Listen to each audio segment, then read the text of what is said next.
I'll wait then. Good. All righty. All right. Welcome back, everyone. This is working group 2, focusing on high-speed streams from coronal holes through interplanetary space. And this is a list of the 4 speakers we have giving 10-minute talks, followed by discussion. We'll hold the discussion till the end. And so our first speaker is Karen Muglach. Am I pronouncing your name correctly? Yes, mostly. All right, so I'll stop sharing so that you can take over.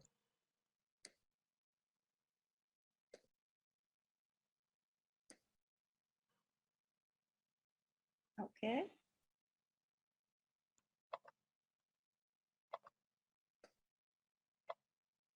Right. Can you see that? Yes, okay. Looks good. Thank you. So my name is Karin Muglach. I work at NASA Goddard Space Flight Center, and I'm working with Martin Rees from the Space Research Institute in Austria. And we're working together with a whole group of people called the IceWAT Coronal Hole Boundary Working Team. So the purpose of this talk is basically to give you an introduction and an overview of this working team and what we are doing. What is IceWAT? Let's start with this. And as you can see here, IceWAT means International Space Weather Action Teams. And these teams are intended to be a global hub for collaborations addressing various challenges across the whole field of space weather. You can see the web address here. And if you go there, this is the overview slide of all the activities that are going on there. And as I said, it is intended to cross everything from the sun all the way to the Earth. You can see in the left-hand side here, this is space weather to the sun. Here you have the heliospheric variability, and it goes all the way to geospace. And you have here what's called clusters, and in each of the clusters you have the number of teams. So we are located in this team here, which deals with the ambient solar magnetic field, heating, and spectral irradiance. And if you go to this link and go on, then you can see here the overview of our teams. So we have 5 different teams at the moment, which deal mostly with the magnetic field and synoptic maps. Also, one is about Sun-Earth and Sun spacecraft connectivity. One is on about solar irradiances, and here is our group S201, which is a coronal hole boundary working team. So, as I said, Martin Rees and I are leading this team. And as of today, basically, we have 35 participants from 22 institutions in this group. General overview here. And the general objective. So we set out with one very specific idea that we wanted to address within our group. But as you can see later on, we're also branching out now to other questions. But the main objective of our group and the study is that we want to study and compare different automated coronal hole boundary methods that are provided by the space weather community. And we want to develop strategies on how to quantify and assess the spatial and temporal uncertainties of these boundaries. And eventually, in the next step further in the future, we would like to connect this information eventually to solar wind models. For this purpose, to connect it to the modeling efforts, we are also part, or actually we are leading another IceWAT team, which is called the Ambient Solar Wind Validation Working Team. So we are basically, the idea is to pipe some of the information and the results that we get here into the other group and use this information, namely the assessment of the uncertainties of the boundaries in coronal hole background modeling. So again, the other purpose is that we would like to use the results from these different automatic coronal hole detection methods and study then the magnetic connectivity between, for instance, spacecraft and Earth or another planet. And again, to make this connection between the coronal hole boundaries and the way we assess it, we have connections and we are participating in another IceWAT team, which is a Sun spacecraft and Sun-Earth magnetic connectivity team. So that's the other our second activity. And last not least, I've put in here. So one of the ideas here, that's why I'm here and like to present this, is that our way of determining coronal hole boundaries and the assessment of these uncertainties could be potentially used for various WHPI studies. In what way and what detail is not determined yet, and this is TBD. So as I said, we started out with this very specific question of assessing the coronal hole boundaries. But in the meantime, we have a rather big group and also a bigger diversity of interests within the group with asking other questions like other research questions.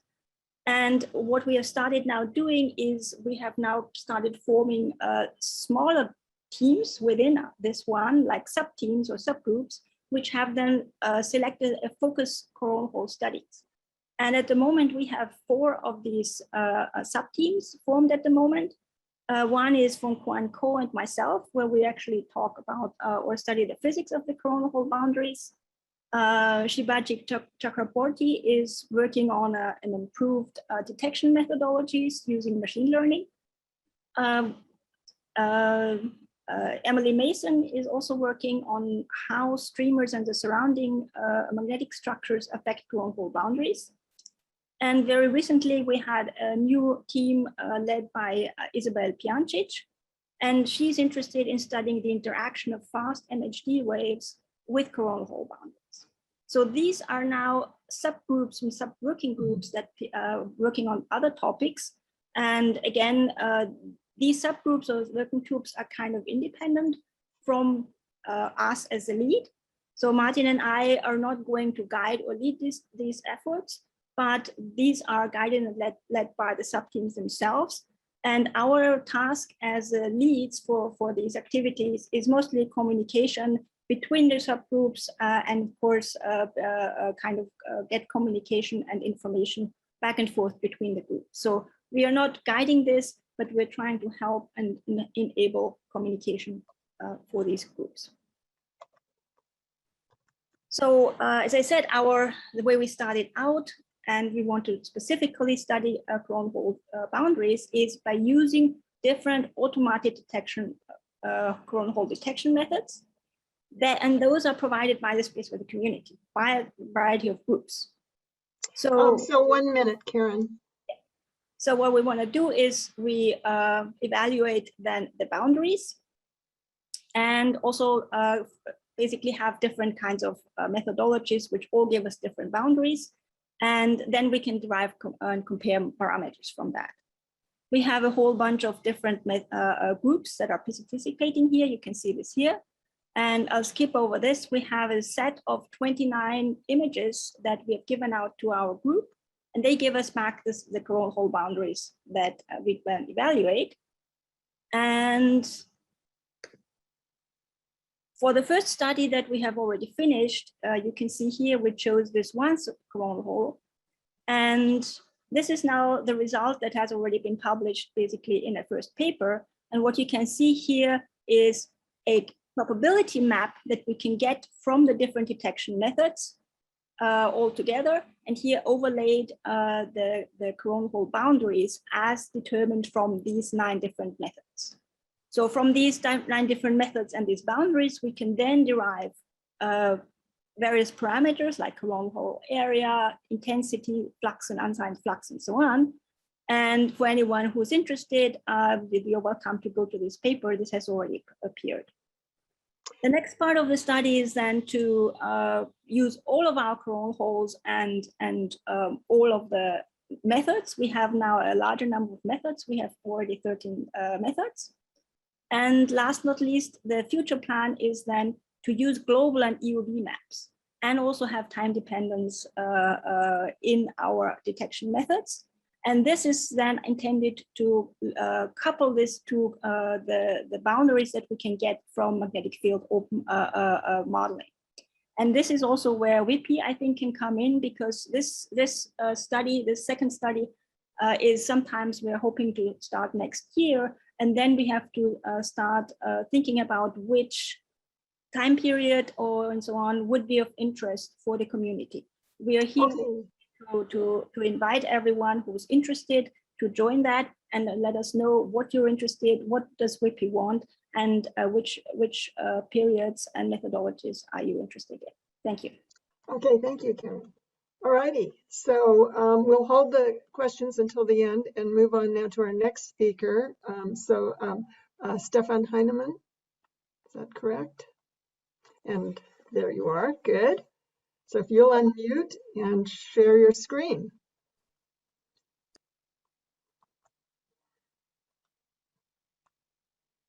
Hello, everyone. Good. Thank you for giving me the opportunity to talk here at this workshop and present our work.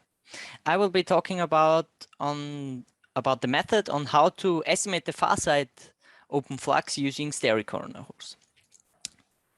So why do we want to estimate the far-side open flux? We know that there is a big discrepancy between the remote sensing derived open flux of the sun and in situ measured open flux with a factor of over 2. And there are probably multiple factors that play in, but one factor might be that we only observe around 1/3 of the sun's magnetic field at the same time. So all synoptic charges of the magnetic field of the sun suffer from an aging effect. So some parts are older than others. So the question is now how to get an estimate of the open flux at a given time without this time delay. And for this, we looked into corner holes, because corner holes are supposed to be the major contribution of the solar open flux. And we have, at least for a time period, the corner holes from the far side using the corner hole, the stereo corner holes. But of course, stereo does not have an magnetic field measurement. So can we somehow derive the open field or the magnetic field of corner holes just using the data we have from stereo? For this, we have to look a bit into how the magnetic field of a corner hole is structured. We know that the field is rooted in unipolar magnetic elements in the photosphere, and the area these unipolar magnetic elements cover is strongly related to the total magnetic field strength and magnetic flux of the corner hole. So Hofmeister et al. 2019 found that the coverage of these magnetic elements as proportion to the total corner hole area is nearly 1-to-1 correlated to the magnetic field strength in Gauss. And when we go from the photosphere a bit upwards, we know that these open fields that are centered in a small portion of the area will expand and eventually form a roughly unipolar vertical field that covers most of the corona. So we cannot really get magnetic field information from the corona, especially not with an UV measurement of corona holes. But can we somehow extract some information about the chromosphere, where maybe the open field structure is not yet fully expanded and there's a mixture of loops and open fields, similar to the photosphere? For this, we need to have a look a bit on how the structure in the chromosphere of a corona hole looks like, or transition region. We know that the magnetic field is structured in magnetic unipolar elements. Here we see a small cutout of a corona hole on May 29th, 2013. And when we look in this small area, we see the dominant magnetic polarity magnetic elements that are more abundant and much larger than non-dominant magnetic polarity elements. And when we compare this to how the structure in 3 or 4, so around chromospheric, maybe a bit transition region heights are, how the structure looks there, we see that in the corona hole, the structure is mostly darker with some brighter structures. And we find that all bright structures are correlated to bipolar foot points in the photosphere, so are most likely loops. We know from other studies that the closed loops in corona holes are much extend to much lower heights than in the surrounding quiet sun. And from this assumption, or from this idea, we make the assumption that in the observed chromospheric and transition region line of 304, that most of the field is already open or is fields that will become open, except for some bipolar bright loops. So bright structures are closed and everything else is open. That's the basic assumption. And we, with this study, we wanted to test this this hypothesis. So we have a area covered by open fields to magnetic field strength relation in the photosphere. And we wanted to see if this relation or a similar relation exists for the 304 line. For this, we used a large sample of corner holes from the CATCH catalog from SDO, because there we have the magnetic field observations, we have the 304 observations, and we have the boundaries from the coronal extractions. And to compare this to the quiet sun, because we don't want to derive properties from the general 304 observations, but properties that are specifically coronal holes. So we need a reference set, and for this we use a quiet sun reference set with over 600 fields, subfields. And then we just correlate the dark structures in coronal holes, dark areas, with the magnetic field strength. So the dark structures extracted from 304 observations. But we don't know where we and how we should define dark and open structures and closed and bright structures. So we correlate this as function of the threshold. So by changing that for each threshold from 0.5 to 1.5 times the solar disk median intensity, we correlate the structure below this threshold with the magnetic field strength derived from the photosphere. For the quiet sun, we see no correlation at all. So this is already something we hoped that would be, because that means there's a difference to the coronal holes. In coronal holes, we find the correlation, that the correlation is peaking at a threshold of 0.94 times the solar disk median intensity. So the structure extracted below this threshold correlates well to the coronal holes magnetic field. 1 minute, If we, Stefan. 1 minute. If we plot this as a scatter plot, we find that well correlated with an exponential correlation, and the correlation goes even better if we only use coronal holes in the solar disk center. We of course have to calibrate this to stereo, and for this we used 13 coronal holes in 2010 and 2011, did a root mean square error analysis and found a threshold of 0.78 to give approximate the same areas as the 0.94 for SDO. And when we plot this over the found relation, we found it matches very well.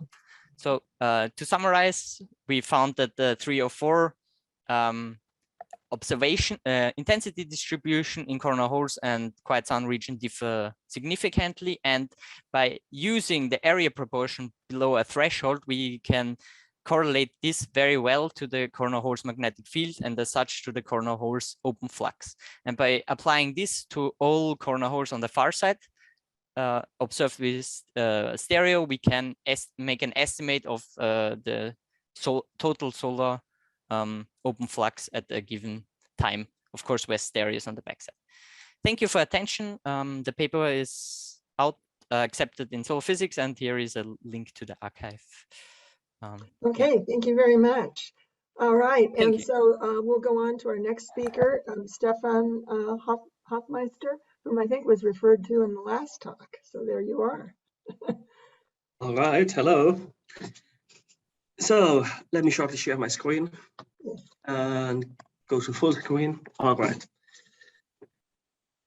So at the moment, I'm in New York at Columbia University. Not for long anymore. I will already move on Friday back to Germany to start my own project at AIP. And this is a project which I've worked on for a long time, working with several groups, with the people at Kiel, with some people at Belgium, with people at Graz, TTU Space, and so on. It's about the question why the area of coronal holes is correlated to the properties of high-speed streams, particularly to the velocity of high-speed streams at Earth. And well, the truth is there are two correlations to the peak velocities. One time of the area of the coronal holes. The other thing is the flux tube expansion factor. About the flux tube expansion factor, it's discussed a lot. It even can partially explain the correlation to the area of the coronal holes. But if you look through the literature, we have never been completely happy with it. Because if you look at the correlation between the area and the flux tube expansion factor, they are not really well correlated. And this is basically just a plot already from 1976, where Nolte and Altera have looked at 3 recurring coronal holes. In total, I think it have been 16 observations of the coronal holes, whereas the peak velocities close to Earth. And you can see here this really nice correlation. So we decided to go another way. We said, let's not look at the flux tube expansion factor. So let's not assume that this correlation comes from the acceleration phase of high-speed streams close to the sun. Let's assume that this correlation is actually formed in interplanetary space during the propagation phase from the sun to Earth. And well, we started with MHD simulations. In the end, we ended up that if we use pretty strong simplifications, we actually can really just use a simple analytical calculation to show that this propagation phase has a huge effect on the properties of high-speed streams, and that probably, I would say also, this correlation between peak velocities and the area of the coronal holes forms by the propagation phase.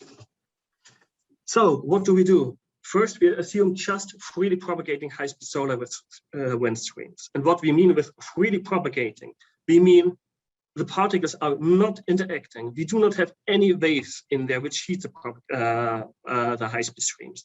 Basically just means we let the high-speed stream particles start at the sun, we shoot them at Earth, and we let them just propagate as nothing else is in its surrounding. Then in a second step, we are going away from the high-speed streams and look just at the kinematics of the stream interface. Basically, you can just derive the kinematics of the stream interface of the conservation of momentum between the impinging high-speed stream particle, the stream interface itself, and the piling up slow solar wind particles in its front. And then in the end, you can basically just from these first 2 steps derive the properties of the high-speed streams at Earth. So we did that. I will not show you all of the equations. It's pretty lengthy because you just have to put in again the equations from the first step to the next step and so on. I'll just show you a few plots on giving you an idea of what we did. So just assume here a high-speed stream close to the sun is something like 0.1 AU. We use here just a circle. It has a core where the velocity is about constant. It has a boundary region at the front and at its back. And due to the rotation of the sun, if you put here a satellite like PSP, if it would be stationary, these properties along this longitudinal slice will just translate into temporal properties of the high-speed stream at a fixed radial direction.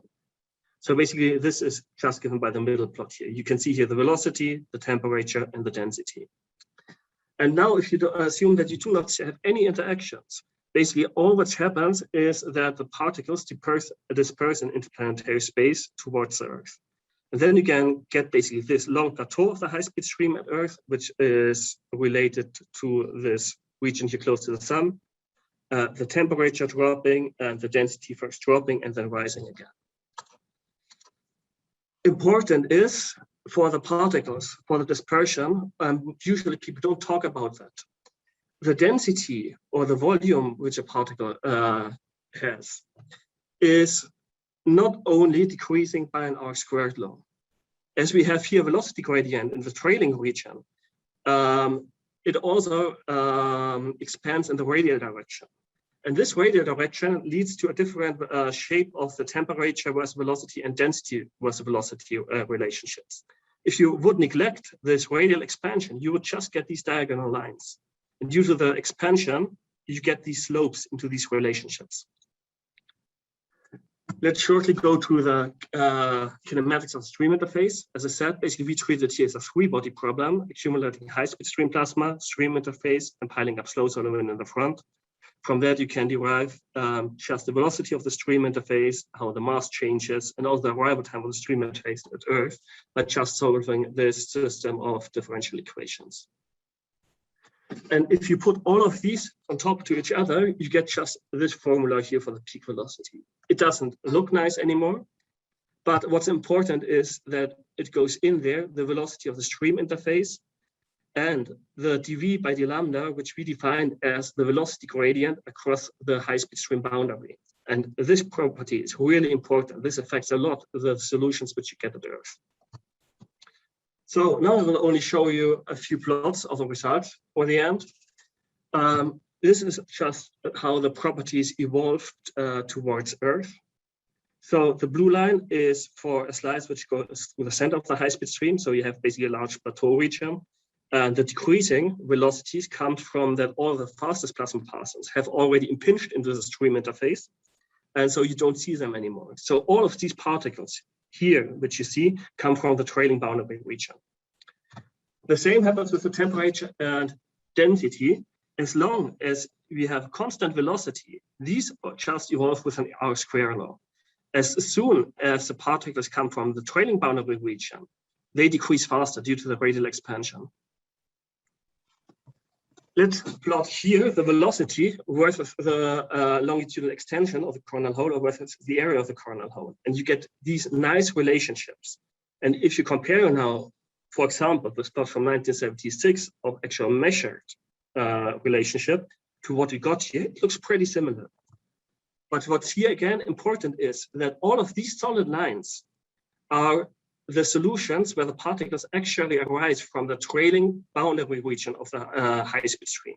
So these do not come anymore from the center of the coronal hole, but really only from the trailing boundary region. And this means when we look at high-speed streams at Earth, most of the plasma which we see does not come from the center of the source coronal holes. They really come only from the trailing boundary region, so basically pretty from the end. Two more things to show. This is the temperature. So here we have just plotted for two examples the temperature of high-speed streams versus their velocities for all plasma parcels within their high-speed streams. And this is what we get from the theoretical solution. And you can see here these nice slopes, which we actually also get in this solution.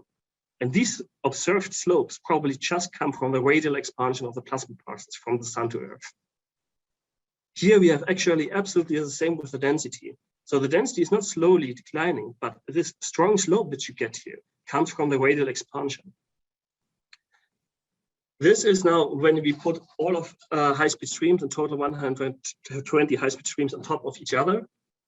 So the left side, again, the solution where we just simulated all coronal holes. I think it was in a range from 1 to 20 at the power of 10 square kilometers.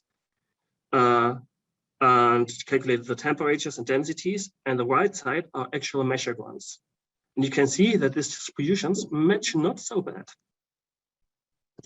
And finally, maybe a few people of you would have wondered a little bit about that, about this density drop here, which we got in our calculations, because also my first guess was you don't observe that. In the meantime, I think we do. I have found two high-speed streams in my data set where you can see here the stream interaction region. Then you have a strong density plateau here, and then you get the drop as soon as about the velocity start to decline. And usually you only don't see that because you don't have this reference level here. Usually the density starts directly to decline because the density comes usually already what you see directly from the boundary region. At Earth, usually you don't see the plateau region anymore. And this again, time to wrap up. Yes, it's the last slide. Okay. That's basically the summary. So I think what's really important is that people study and talk more about it. The width of the boundary region has a large effect on how the properties look like, which we see at Earth. I would say the peak velocities to the relationship to the area of the coronal holes, it's mostly an effect of the propagation of the high-speed streams in interplanetary space. It is not my personal opinion related to the acceleration phase. And don't forget this radial expansion. Usually people don't talk about that, but this gives you the slope in the associated relationships. So thanks, and Okay, thank you very much. If we have time. Okay, so we will again hold questions until after our next and last speaker. And so our next speaker will be Barbara Emery from HAO. Barbara. Okay, let me share my screen. Full screen. So this is work being done at HAO with Ian Hewins in particular, because Barbara, we don't see your slides yet. You don't. When you click on share screen, make sure to select and then press enter. Okay, There we go. there we go. Now we see it. Okay, I'm depending on coronal hole maps created by Ian Hewins using SDO AIA, usually 193, but some 304 images. And working also with Sarah, Tom Kukar from BC has given us the centroids and the areas of these coronal holes. So particularly what I'm looking at is, I think I can do this. Can you see the whole window? I guess not. Anyway, the impact on Earth is the coronal mass ejections on May. That had the greatest DST and maximum AP of the whole WHPI period on May 14. But we're primarily concerned here with high-speed streams. So the beginning part of the period, November 2018 to March 2019, we had a 9-day recurring high-speed stream from 2211 to 14 Carrington rotation. But we had a stronger one, 27-day, July basically through November, from 2219 to 2224, with DSTs that went down to minus 53, KPs to 5+. So we're going to be looking at this from 3 different viewpoints, Earth, stereo A, and Mars, and trace them back using this potential field source surface model that Janet Lumen referred to earlier. This is a plot that I got just yesterday from ISWA to show the locations. Earth is this, let's see, I can get a better pointer here. So Earth is this yellow ball, and Mars is the red ball, and stereo A is the red square. So stereo A and stereo B are about 90 degrees from Earth, whereas Mars is about 135 degrees and about equally spaced between stereo and Earth. So what I have found is usually I see something at Mars, 6 days later, I see it at stereo A, and 6 days later, I see it at Earth, and that's usually a high-speed stream. So I'm looking particularly at 2223. I picked it because of this very large positive coronal hole in the low latitudes. It's about 270 degrees in Carrington longitude. It's the second biggest area of the entire WHPI period. And this red area for the southern hemisphere polarity, negative, was the biggest area that we found for the entire WHPI period. So this is the Earth view, and this is the stereo view about 6 days earlier. So if we trace it back, these are back mapped solar wind velocities from the Earth and stereo. And right around this 270 degrees, we see the high-speed stream at about 600 some kilometers per second for both. Went the wrong way. So then we use the PFSS foot points. And in both cases, we're only looking at the northern hemisphere foot points, but we do see them clustering here in this very strong area at 270 degrees longitude of northern polarity. So if we get this source surface area wrong, if it's really up in the northern hemisphere, then we were going to get foot points in the south. So it will depend on your model what you actually get. So we did a comparison here using wavelet analysis, and I particularly did not look at 27-day. No, I did look at 27-day. This is 7 CRs from 2219 to 25. And you see the high-speed stream comes in periodically in the solar wind velocity, which goes from, say, 350 to 600 some. AP is the spike in red, and both of them see very, very, very strong 27-day periodicity in the wavelets. So that's for both of them. We additionally see a 13-day periodicity in AP. If we look at these map backs, I wanted to look at Mars in particular. So this is Mars 6 days before stereo at the top. And then there's stereo in the middle and Earth on the bottom. And I put them all in day number on the right with time going to the right. And I put them in Carrington longitude on the, day number on the left, Carrington longitude on the right. And now they're being mapped backward.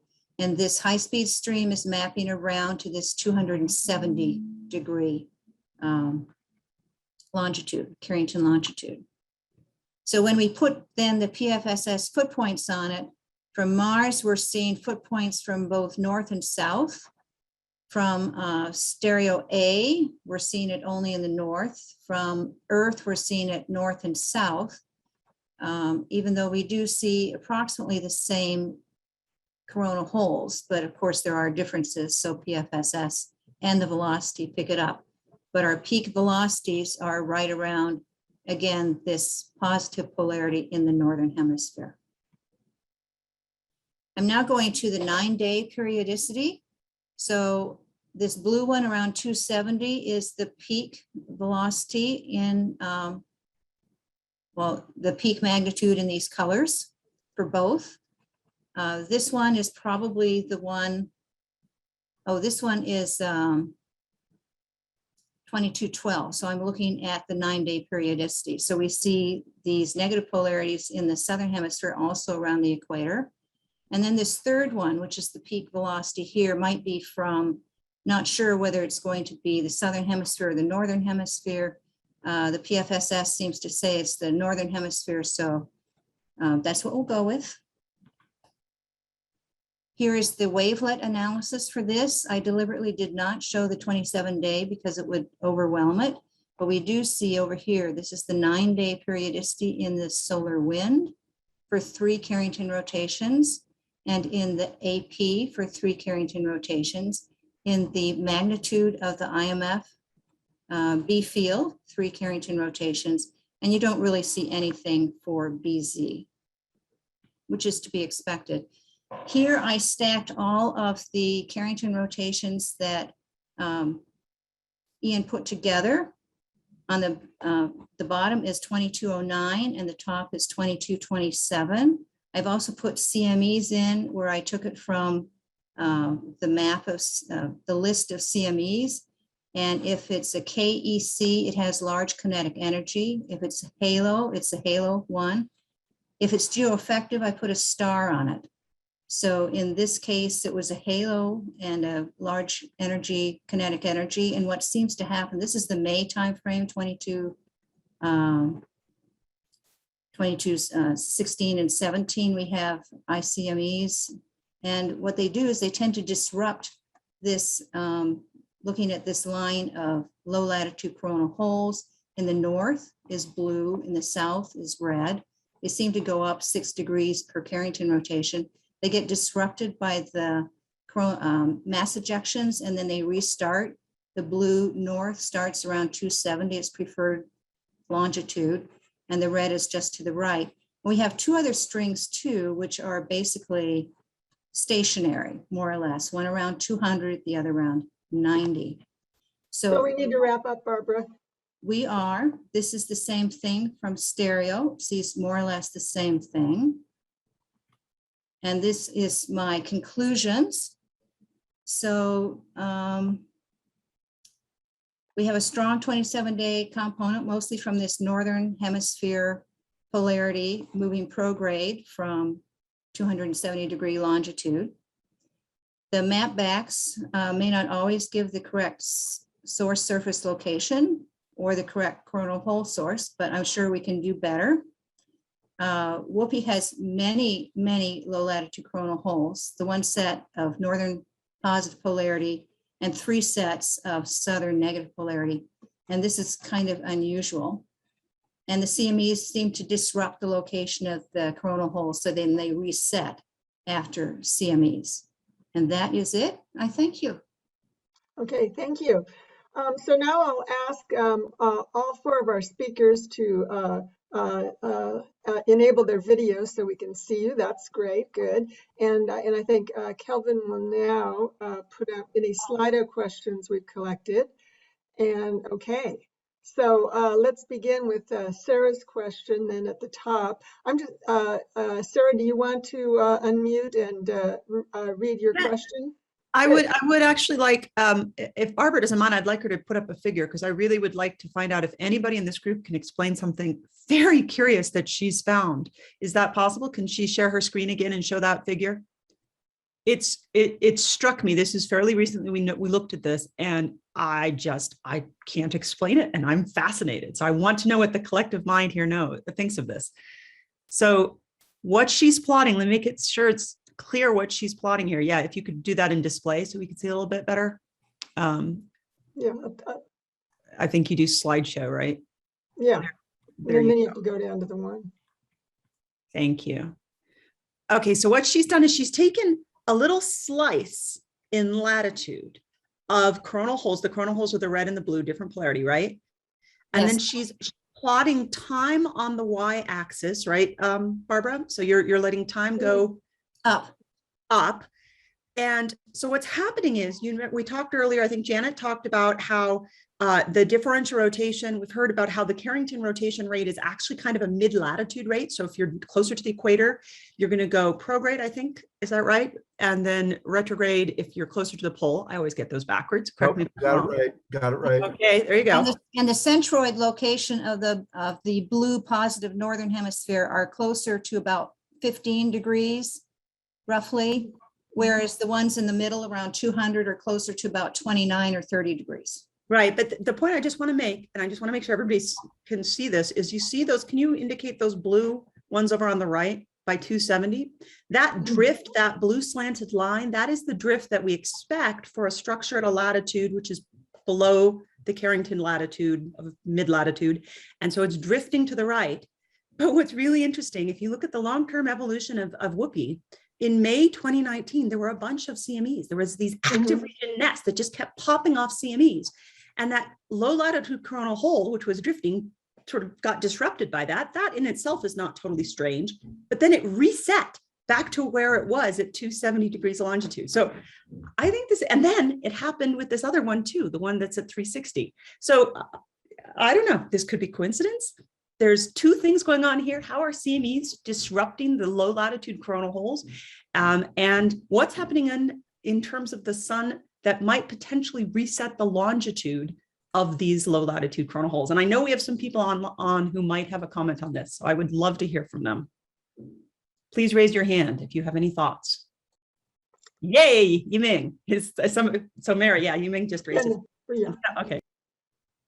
So is Yiming unmuted? Yes. Yeah. Well, this has to do with the rotation of coronal holes.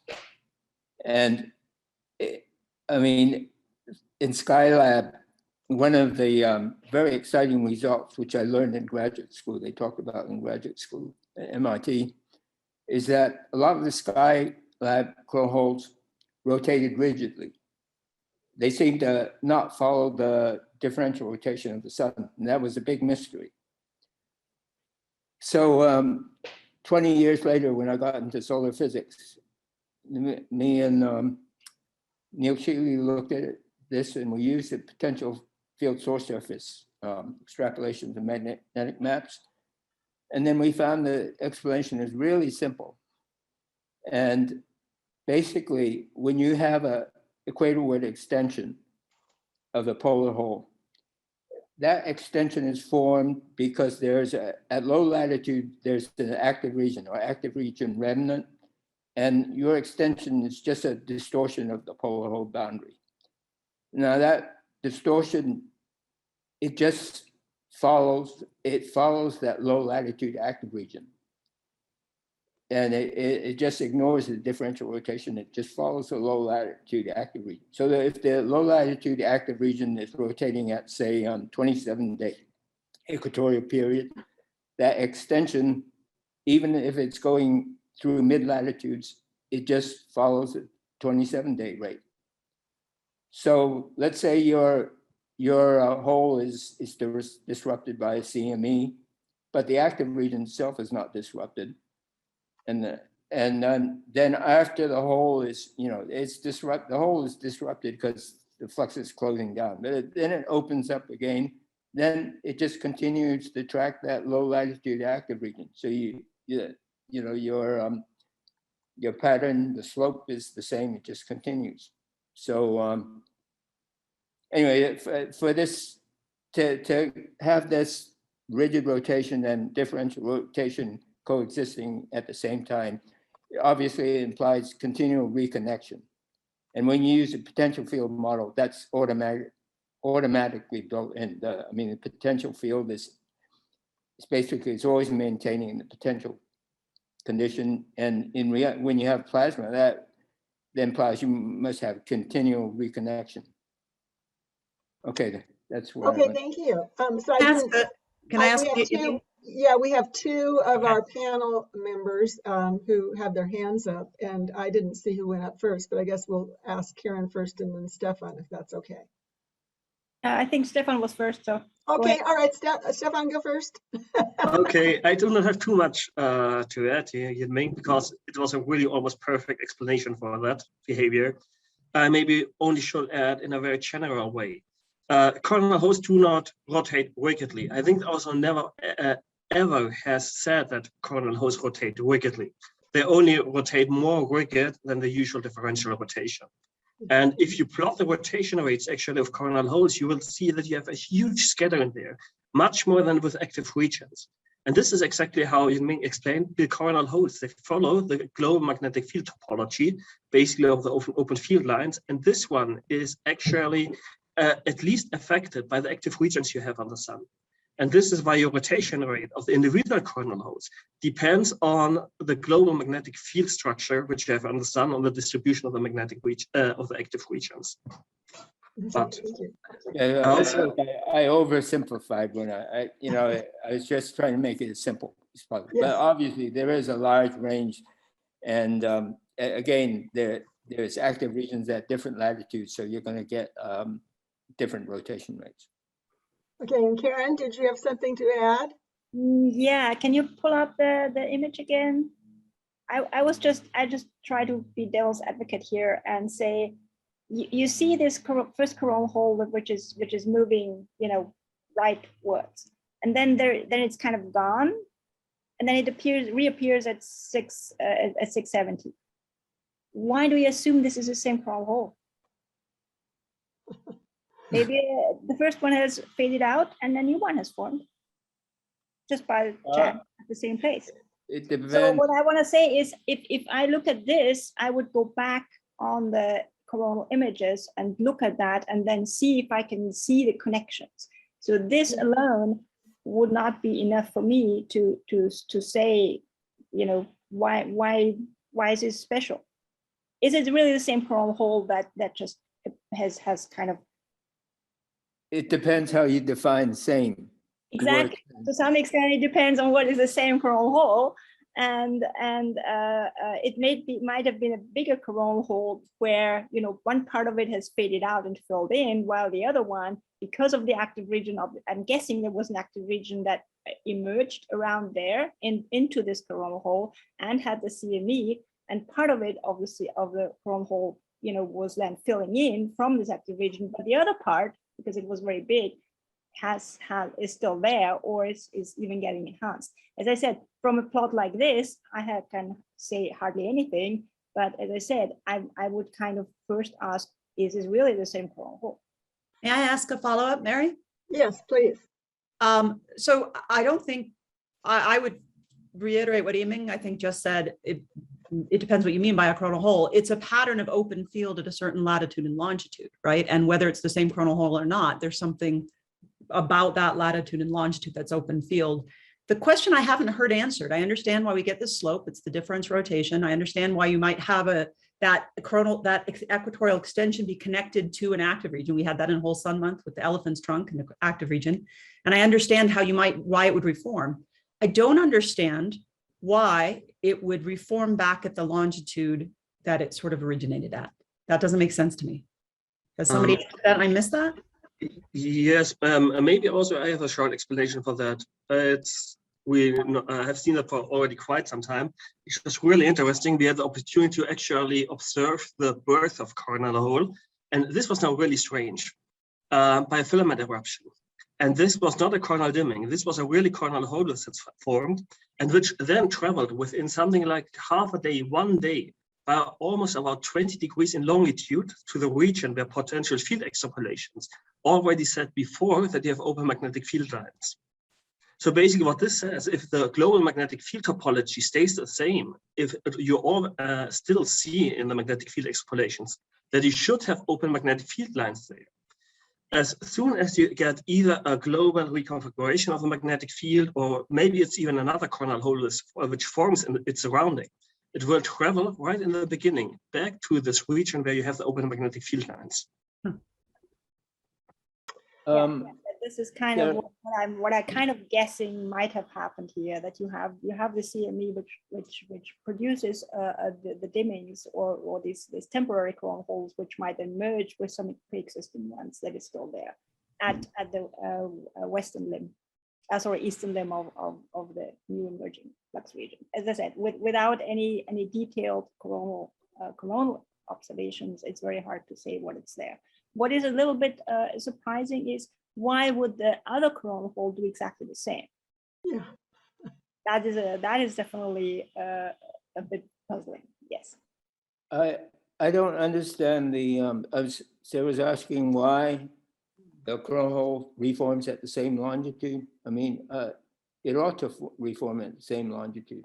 For instance, if it's an equatorial weighted extension that is formed because there's a low latitude active region that's perturbing the hole, the longitude of the low latitude active region remains the same, doesn't it? I'm talking about. I see what you're saying, actually, Yiming. I didn't catch that the first time you said it, but now I think I understand. You used to talk about the elephant's trunk was eating the peanut of the active region that was there. It extends out and it connects, and then it breaks because of the CMEs. But the next time the elephant sticks its trunk down, it's going to go after the same peanut. Is that what you're saying? Yeah, exactly. That's what I'm saying. Oh dear. Sorry. Most of those blue positive coronal holes are quite separated.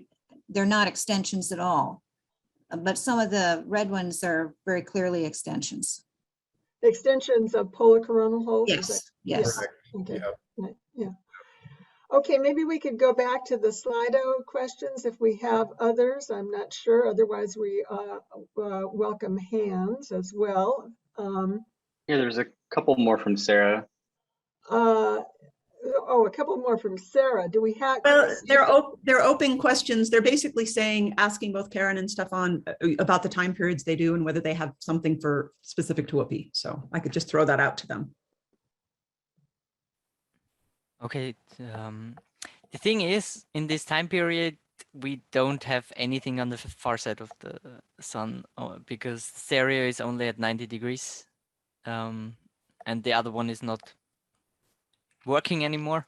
So we have an close to L5 view, so we can still see more of the sun than just from the front side, but there's still a large chunk missing. That's why I was focusing on the 2012 time period, because there we have a really good stereoscopic view of the whole sun. But I want to verify this relation with data from Solar Orbiter.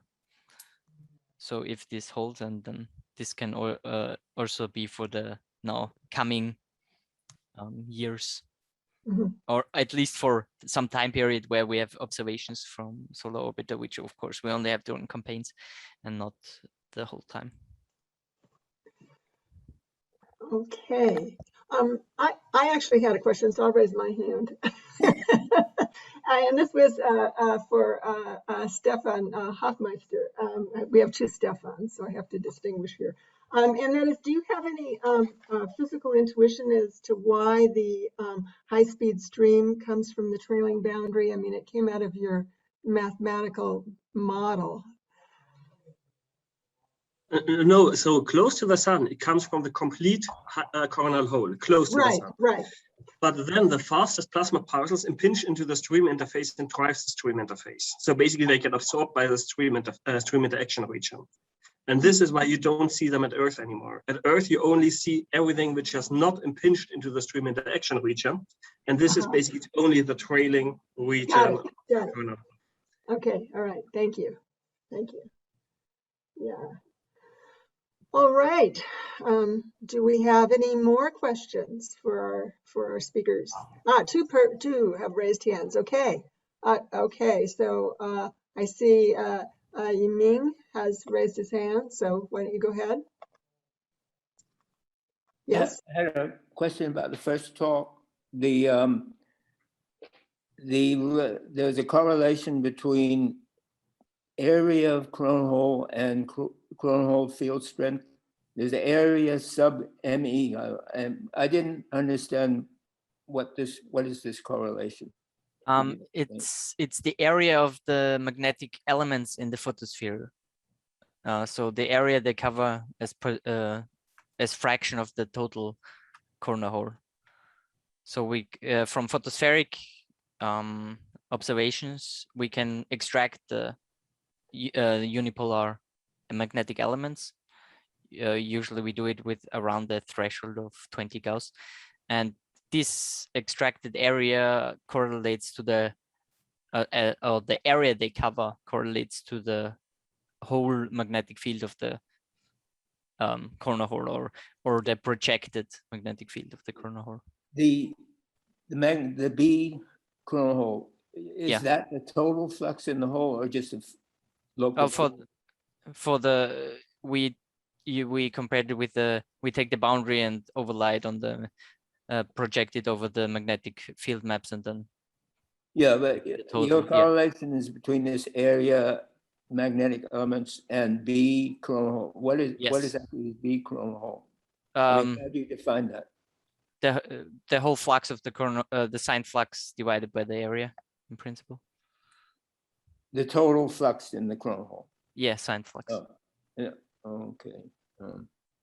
And did you also look at small coronal holes, like near active regions? They're very small coronal holes, which have very strong foot point field strength. Did you look at those?